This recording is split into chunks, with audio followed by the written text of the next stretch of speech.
ન દંભના પાખંડ, વાઘના કુલા ફાડી નાખે એવી વાતો કરશો હૃદય નીચોવી નીચોવીને. ન દંભના પાખંડ, સત્ય બોલીશું હૃદય નીચોવી નીચોવી. મિત્રો, ભારતની અંદર રામ અને કૃષ્ણના નામે ચાલતા 8,000 પંથ સંપ્રદાયો છે. એમાંથી ગુજરાતમાં પણ ઘણા બધા છે.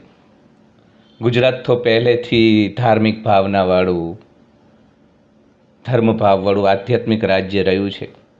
હરિદ્વાર અને ઋષિકેશના લગભગ બધા જ આશ્રમોની એક બ્રાન્ચ અહીંયા હોય જ હોય.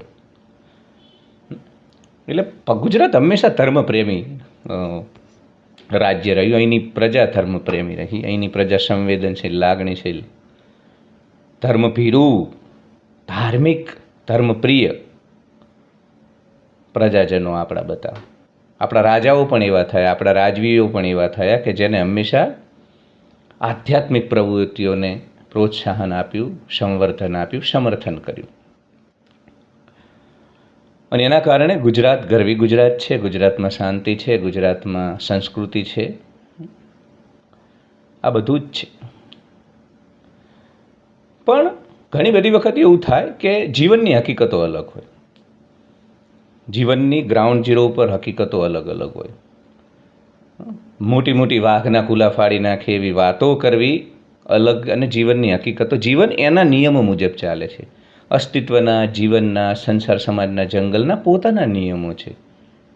એ એમ જ ચાલે.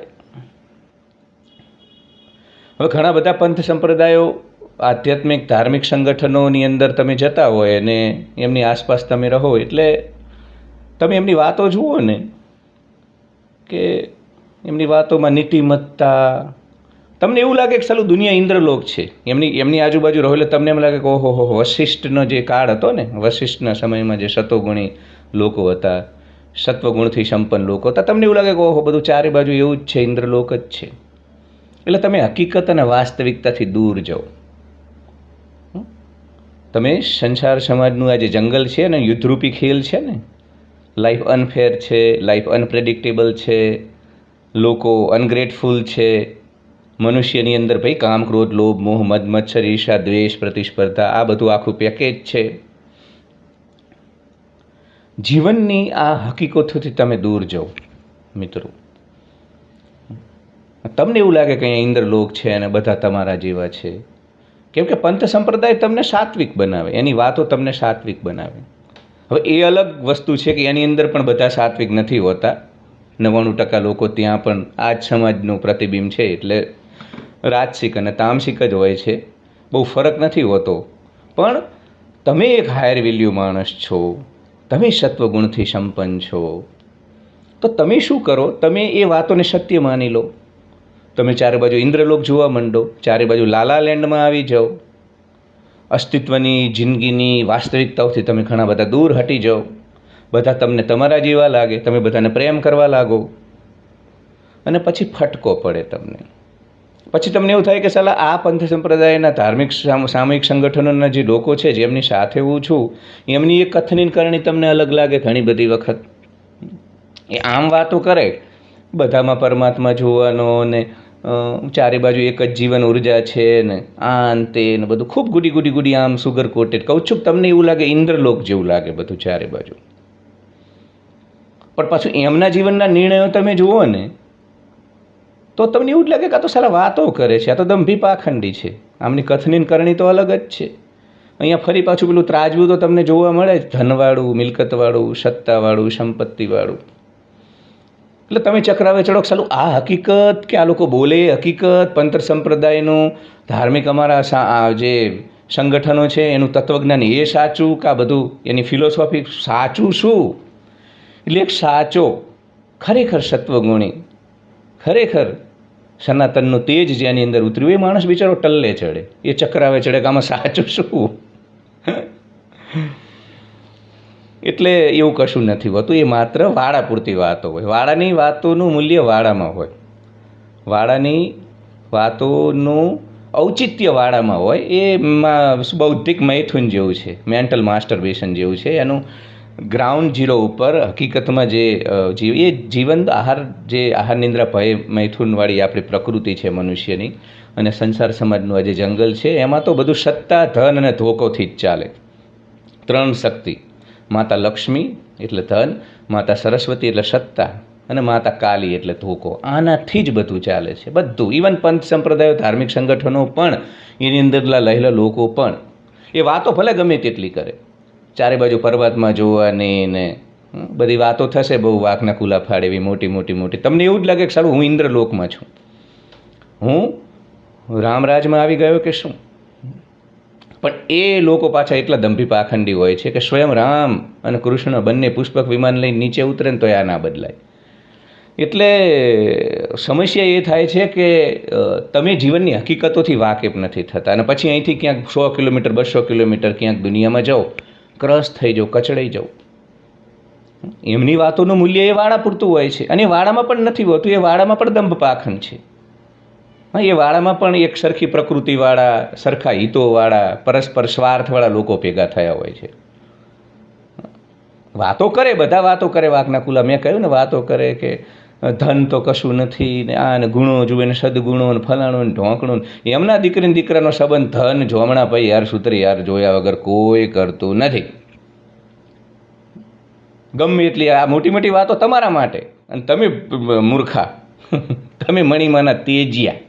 જો તમે આ વાતો માની લો તો તમારું નુકસાન થાય. એટલે સંસાર સમાજના જંગલની પોતાની હકીકતો છે અને એ લોકો કોઈ ખોટા નથી. એ પણ એ સમસ્યા એ છે કે એ તો સંસાર જે અસ્તિત્વના નિયમ છે એ મુજબ ચાલે છે પણ બીજા લોકોને ગુમરાહ કરે છે. ને 5% સાચા માણસો, 5% હાયર વેલ્યુ લાગણીશીલ માણસો બિચારા પીસાઈ જાય છે. એ 5% લોકો માટે આ વિડીયો છે. પંથ સંપ્રદાય ધાર્મિક વાડામાં રહેલા લોકો માટે નથી. ત્યાં તો 95% સઠ જ છે, બગલા જ છે, પેલા બગ ભગતો. એટલે તો બોલે ખરા બધું, અમને નીતિમત્તા ને ફલાણું ને ઢોંકણું ને આમને તેમને બધા શબ્દો હોય, 4 5 10 15 શબ્દો ચાલે એ માર્કેટમાં. તમે ઓશો જગતમાં જાઓ તો એના અમુક શબ્દો હોય કે આપકે ભીતર બેઠે પરમાત્મા કો નમસ્કાર કરતા હું ને જીવન ઉર્જા ને એવા બધા શબ્દો હોય એમના એ દુનિયાના. તમારી ઇન્દ્રિયા ને તમારી ચેતના ને એ ને ફલાણ, મતલબ એ તમને એ શબ્દો એ વિશ્વમાં જ સાંભળવા મળે. આ મેં તમને ઉદાહરણ આપ્યું ઓશો જગતનું, ઓશો જગતનું ઉદાહરણ આપ્યું કે એ શબ્દો તમને ત્યાં ધ્યાન ને કુંડલિની ને એ બધી વાતો તમને એટલે આ વાળાઓની અંદર બધે તમને આવી વાતો જોવા મળે. એમના શબ્દો હોય, એ શબ્દો તમને ત્યાં, એ બધું તમને, એટલે એ તમને હકીકત લાગે પણ ત્યાં તમે હોય ને ત્યારે તમને એ બધું, પણ ત્યાંય પાછી તમારી આંખો ખુલી જાય ધીમે ધીમે. તમને ખબર પડવા લાગે ખાતો સાલા સઠ છે, આમની કથની કરણી તો અલગ છે. અને પંથ સંપ્રદાયોમાં ધાર્મિક સંગઠનોમાં મિત્રો એવું થાય છે કે ઘણા લોકો રાજકારણમાં જઈ ન શકે એટલે મહત્ત્વ જોતું હોય, લોકેશના હોય, લોકવાસના હોય. આવા લોકો પછી ત્યાં ના જઈ શકે એટલે પંથ સંપ્રદાયોમાં આવીને રાજનીતિ કરે. મૂળ પેલી સઠ પ્રકૃતિ હોય ને અંદર ભીતર, એટલે આવા લોકો હોય ઘણી વખત એનો હિસ્સો બની જાય. બધા હિતો જોડાયેલા હોય. ઘણી વખત મારા જેવાને અમથું સામાજિક મહત્ત્વ ન મળતું હોય તો હું એ ડાંડવાણું પકડી લઉં, એટલે એ ડાંડવાણાના એ પીપળું વગાડું, એટલે એના કારણે લોકો મને સ્વીકારે, લોકો નમસ્કાર કરે. કારણ કે લોકો તો નમસ્કાર તમને કરે, સત્તા હોય, સંપત્તિ હોય અને ધોકો હોય. ધોકામાં બહુ ના કરે પણ તોય કરવું પડે. નાગા ઉપર નાગો પડે તો કોને ઢાંકે. એટલે સત્તા અને ધનમાં જેટલું નમસ્કાર કરે ને એટલું તો ન પણ તોય ધોકામાં. બાકી આ 3 સિવાય તો ક્યાં બધી વાતો. એટલે ઘણી વખત માણસને એને એવું હોય કે ભાઈ મારી જોડે સત્તા સંપત્તિ નથી તો આવા પંથ સંપ્રદાયોમાં જઈને રાધે રાધે રાધે વિઠ્ઠલ વિઠ્ઠલ વિઠ્ઠલ આમ કરું તો બ્રાઉની પોઈન્ટ્સ મળે ને. લોકો એમ કે હા ફલાણા ભાઈ તો કેવા સારા છે. તો એ એક લોકવાસને સંતોષવા માટે, મહત્ત્વ માટે, કોઈ ચોક્કસ સમૂહની વચ્ચે પોતાનું મહત્ત્વ તો બરકરાર રાખવું ને. એટલે આવા એજન્ડાવાળા લોકો ત્યાં આવે. અમુકને ધંધો કરવો હોય ભાઈ, અમુકને ધંધો કરવો હોય પોતાનો, એટલે ત્યાં હોય. એટલે આવા બધા. હવે તમને આમાં 5% લોકો માટેનો આ વિડીયો છે. ફરીથી કહું છું કે એ બિચારા ચક્રાવે ચડે કે સાલા બોલે છે કંઈ, ચાલે છે કંઈ, તો એમનો દોષ નથી. સંસાર સમાજ જંગલ છે, જીવન યુદ્ધરૂપી ખેલ છે અને આ બધું આમ જ ચાલે. સત્તા, સંપત્તિ અને ધોકા સામે દુનિયા છૂકવાની. એ ગમે એટલી તમારી જોડે વાતો કરે બધી વાતો કરશે, તમને કહેશે કે તમે મારા ભાઈ છો, બધું કહેશે, પણ તમારી જોડે વ્યવહાર નહીં રાખે જો તમારી જોડે સત્તા, સંપત્તિ અને ધોકો નહીં હોય. ધોકાને ઘડીક વાર બાજુમાં મૂકી દઉં, સત્તા અને સંપત્તિ નહીં હોય, તમે કોઈના ભાઈ નથી. સત્તા સંપત્તિ વગર તમે કોઈના ભાવ નથી. આ કપડું તમારું નથી. આ જ જીવનની હકીકત છે, જંગલની હકીકત છે, સંસાર સમાજના જંગલની હકીકત છે મિત્રો.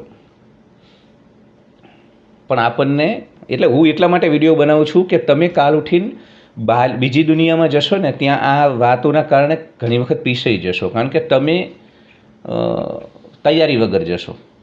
તમોગુણી, રજોગુણી, તામસિક પ્રકારના લોકોની વચ્ચે તમે તૈયારી વગર જશો એટલે એ લોકો તમને ક્રશ કરી નાખશે. તમે જોજો પંથ સંપ્રદાયના વાળાના લોકો ઘણી વખત જે 4-5% શુદ્ધ લોકો કહું છું, સાત્વિક, જે ખરેખર પંથ સંપ્રદાયની વિચારધારાથી વીંટળાઈ ગયા હોય, એનું પાલન કરતા હોય, એ લોકો બહારની દુનિયામાં ચાલતા નથી. કેમ કે એ મનુષ્યની પ્રકૃતિનો એક આ દોષ ગણો કે ડ્રોબેક ગણો, એ માણસ જીવો હોય એવી દુનિયાને જુએ, એને એમ લાગે કે આખી દુનિયા એવી છે. એટલે 95% શઠ બગલા જે બગ ભગતો હોય પંચ સંપ્રદાયના વાઘના કુલાવાળી, એ તો એમના નિર્ણયો જુઓ તો મસ્ત રેડ પિલ ડિસિઝન લે, યથાર્થ વાસ્તવવાદી નિર્ણય લે, એ ભૂલ ન કરે. પણ પેલા બિચારા 2%, 4-5% મેં સાચા લોકો કીધા ને એ પીસાઈ જાય છે. એટલે 4-5% લોકો માટે હું આ વિડીયો બનાવું છું કે મિત્રો દુનિયા એની રીતે જ ચાલે છે. એ ગમે એમ તમને કહેશે કે તું મારો ભાઈ છું, પણ એ તમે એને સગાવાલા સંબંધ એ બધું કરશે ને ત્યારે ખબર પડશે કે ત્યાં ધન જ જુએ છે, સુંડલું ભરીને સોનું જ જુએ છે, બધું એ જ જીવે એ જ રીતે. આપણને એમ થાય કે વાતો શું કામ કરો છો? વાતો કરે મોટી મોટી, પણ એનું કોઈ અમલીકરણ નહીં. એ વાતો માત્ર એ વાડામાં હોય ને એમનું જે કાર્યક્રમો હોય ને એ સમયગાળો હોય દરમિયાન એ વાતો, પછી પાછું એ સ્વિચ 2-3 રાખે આ લોકો. ઘડીક એ સ્વિચ પાડી દે, પાછા ઘડીક બીજી સ્વિચ પાડી દે. પાડી ઉપર બેઠા હોય મારા બેટાના સ્વાર્થ જોઈ, સજવેલ જોઈ, લાભ જોઈને ઉતરી જાય. એટલે આવા પંથ સંપ્રદાયો ઠીક છે, ગુજરાત ધાર્મિક આધ્યાત્મિક રાજ્ય છે, એનાથી નુકસાન નથી. મેં કહ્યું ને કે ગુજરાતમાં સુરક્ષા, શાંતિ એ બધું એના કારણે જ છે. કોઈ ના નથી. આપણે જવાનું, માનવાનું, બધું કરવાનું, ના નથી પડતો. આ વિડીયોના માધ્યમથી કહું છું કે તમે જે પંથ સંપ્રદાય ધાર્મિક, પણ અંદરથી જાગૃત રહેજો, અંદરથી એમ માનીને ચાલજો કે સુંડલું ભરીને સોનું, જોમણા પૈયાર સુત્રીયાર, ઓરિયાવા ને ડેલા ને આ જે તત્વજ્ઞાન છે ને આપણું જીવનનું, સત્તાવાળું, ધોકાવાળું, સંપત્તિવાળું, એનાથી જ દુનિયા ચાલે છે. આ જવાનું ખરું મસ્ત કરતાલું લઈને, રાધે રાધે રાધે રાધે રાધે રાધે, કોઈ હામો આહા તમારી ભીતર બેઠેલા ઠાકર ધણીને નમસ્કાર કરવું, આ બધું કરવાનું, નાટકો કરવાના, જવાનું. હું જ કહું છું જજો, મજા આવે યાર. આમાં શું તમે એ નહીં કરો, મોબાઈલ લઈને બેસશો એટલે નુકસાન નથી, વ્યસનોથી બચશો, ઘણા બધા ફાયદા છે ત્યાં. એટલે જવાનું, મજા આવે, જ્ઞાન મળશે, તમને નોલેજ વધશે, ઘણી બધી નવી વાતો શીખવા મળશે. એટલે એ રીતે જવાનું, એ રીતે મનોરંજનના ભાગરૂપે જવાનું, કંઈક શીખવા માટે જિજ્ઞાસુ બનીને જવાનું, ક્યુરિયોસિટીથી જવાનું. પણ ત્યાં બધા આદર્શ લોકો છે ને એ વિશ્વ જ આદર્શ ને એવું બધું ન હોય. દુનિયા પોતાના નિયમોથી ચાલે છે. બીજું એક આ લોકોની એક અમુક વાતોનો સ્વીકાર નહીં કરવાનો. હવે ઓશો જગતવાળાને હંમેશા એવું જ હોય છે કે આખી દુનિયા રહીને એની શરૂઆત ઓશો આવ્યા પછી જ થઈ, મતલબ એ પહેલાં કશું હતું જ નહીં. મતલબ હું ઉદાહરણ આપું છું, એ દરેક પંચ સંપ્રદાય ધાર્મિક સંગઠનનું એવું હોય કે એ લોકોને હંમેશા એવું હોય છે કે અમારી આ વાતો, આના સિવાય આખી દુનિયામાં કોઈ બીજું અસ્તિત્વ જ નથી, આખી દુનિયા અસ્તિત્વ જ નથી ધરાવતી. બ્રહ્માંડની શરૂઆત થઈ હતી ત્યારથી આ વાતો છે, આના સિવાય બીજું કંઈ શ્રેષ્ઠ હોય જ ન શકે, બીજા કોઈ બેસ્ટ હોય જ ન શકે. આવા સંકુચિત, કુંઠિત, સંકીર્ણ લોકો હોય છે ધાર્મિક આધ્યાત્મિક સંગઠનો સાથે જોડાયેલા. એટલે આપણે સંકુચિત નથી થવાનું. અને આ લોકો વાતો કરે, આ લોકો સત્તાવાળા જોડે સંબંધ રાખે, પહેલાં એ કંકોત્રી જઈને દી આવે ભાઈ, બધું કરે, એ બધા જોડે સંબંધ રાખશે આ લોકો. તમને ચૂનો લગાવે, તમને એવું કે તમે અહીંયા વફાદાર રહો, એ બધું. એમના કુટુંબીજનો કોઈ ચૂંટણી લડતા હોય તો પ્રચાર કરે, ઓઠે બધું કરી લે, બધું કરે. તમને એમ કે ભાઈ તમે રામ ને કૃષ્ણના રસ્તે ચાલો ને એકદમ સાત્વિક રહો અને બધા જ સનાતનના જીવન મૂલ્યો, આદર્શોનું પાલન કરો. એમના માટે કોઈ નિયમ નહીં. એટલે હકીકતે મેં કહ્યું ને, સુંડલું ભરીને સોનું, જોમણા પૈયાર સુત્રીયાર, ઓરિયાવા, ડેલા, કલટી, કટર એરંડાના, આ બધું જે છે ને આના સિવાય કોઈ હકીકત નથી. એનાથી જ દુનિયા ચાલે છે. આ માત્ર વાતો, ઘડીક ગલગલિયા કરવા માટે નહીં, બૌદ્ધિક મૈથુન કરવા માટે નહીં. મેં કહ્યું ને એવી મસ્ત વાતો, મજા આવે જવાનું. આપણી મસ્ત ઓહો હો એ વાતો કરે આપણે કરવાની સામે મસ્ત મસ્ત વાતો. એ કંઈક તમારી ભીતર બેઠેલા પરમાત્માને નમસ્કાર કર્યો તો આપણે કહું તમે નસ નસમાં રૂવાણામાં બેઠેલા ભાઈ રામને કૃષ્ણને હું એ નમસ્કાર કરું. મજા લેવાની, પણ અંદરથી જાગૃત રહેવાનું, અંદરથી જાગૃત રહેવાનું. દુનિયા હકીકતથી ચાલે છે, વાસ્તવિકતાથી ચાલે છે, અને એ લોકો જાણતા જ હોય છે. એમાં હું બોલું તો નહીં, એ બધી તો મસ્ત. ત્યાં તમે જોજો પંચ સંપ્રદાયના 95% લોકો એ હકીકતોથી જ ચાલે છે. કહું છું સ્વિચ રાખે છે બે, ઘડીક અહીંયા આવે તો આ સ્વિચ પાડી દે એટલે એવી વાતો કરે. તમને એમ થાય કે આ એ જ માણસ છે, પછી પાછો 10 કિલોમીટર દૂર જઈને તમે જુઓ ને તો કંઈક પાછો કરતો હોય અનૈતિક પ્રવૃત્તિ, ત્યારે એમને થાય કે આ એ જ માણસ છે. પછી કોઈ રાજકારણીની ઓફિસમાં જાય તો તમને લાગે કે આ એ જ માણસ છે જે ત્યાં પેલી સ્વિચ પાડીને વાઘના ખુલ્લા ફાડે એવી મસ્ત મસ્ત વાતો કરતો હતો. એટલે હું ખાસ કરીને એ 5% લોકો માટે આ વિડીયો બનાવું છું કે મિત્રો હકીકતમાં રહેજો. જીવનની પોતાની હકીકતો છે. પંથ સંપ્રદાય ધાર્મિક સમુદાયથી નુકસાન કશું નથી. હું પણ જઉં છું, હું પણ ઈશ્યો છું, બધા ઈશ્યો હોય, પણ જીવનની હકીકતોમાં રહેજો. કેમ કે જીવન તો હકીકતોથી જ ચાલે છે. હકીકતો. એક જાગીરદાર માણસ તમને એવું કહેશે કે આમ ને તેમ ને ફલાણું ને ધન તો આમ ને ક્ષુલ્લક છે ને લાગણીઓ સંવેદનાઓનું જ મહત્ત્વ છે ને સતો ગુણ આવી બધી વાતો કરશે, પણ એની દીકરી છે ને સામે જાગીરદાર પરિવાર શોધીને જ આપશે. એના ગામથી 200 કિલોમીટર દૂર જઈને આપશે.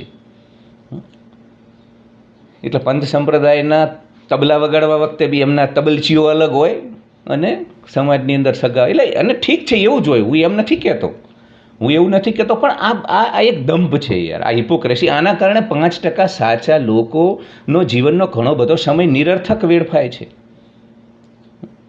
તમે કરો, તમે રાજકારણ કરો, તમે સઠ પ્રવૃત્તિઓ કરો, ભેદ કરો, બધું કરો તમે, કારણ કે તમારી એ પ્રકૃતિ છે જન્મથી મળેલી. તમે મહત્ત્વ લેવા માટે સમાજમાં પંથ સંપ્રદાયનો આ ઓઢી લો, ખડીક ડ્રેસ પહેરી લો છો, ખબર છે મને. તમારી પાસે સત્તા ના હોય, સંપત્તિ ના હોય તો આવું કંઈક કરો ડાંડવાનું, તો જ લોકો મહત્ત્વ આપે ને. કરો, વાંધો નહીં. તમે કોઈ દારૂની ફેક્ટરી જ નથી ચલાવતા ને, આ બધી વાતોથી નુકસાન નથી. પણ 5% લોકો જે ગુમરાહ થાય આમની વાતોથી, ના. અને કદાચ ઘણી વખત તો મને એવું જોવા મળે છે કે સમાજના બીજા સામાન્ય લોકો છે ને એ વધુ સતોગુણી હોય છે, એ વધુ જેન્યુન હોય છે, એ વધુ સાચા લાગે તમને, એ અંદર બહાર એક જેવા લાગે. આ જે પંથ સંપ્રદાયનું ડેંડવાણું લઈ અને 2 સ્વીચો લઈને ફરનારા રહ્યા ને એ તો તમને એ લોકો કરતાંય મોટા ગુંડા લાગે. પેલું તું પાનસિંહ તોમર બોલતો ને કે બિહાડ મેં તો સિર્ફ બાગી હોતે હૈ, ડાકુ તો પાર્લામેન્ટ મેં હોતે હૈ. એટલે આમાં સામાન્ય લોકો જે પંથ સંપ્રદાયમાં નથી, ક્યાંય નથી માનતા, એને ભલે લોકો ખોટા ચિત્રે, તામસિક ગણે, પણ એ સાચા યાર જેવા છે એવા દેખાય જ છે કે ભાઈ અમે તો પહેરેલા કપડે નગ્ન છીએ, અથવા તો અમે આવા છીએ.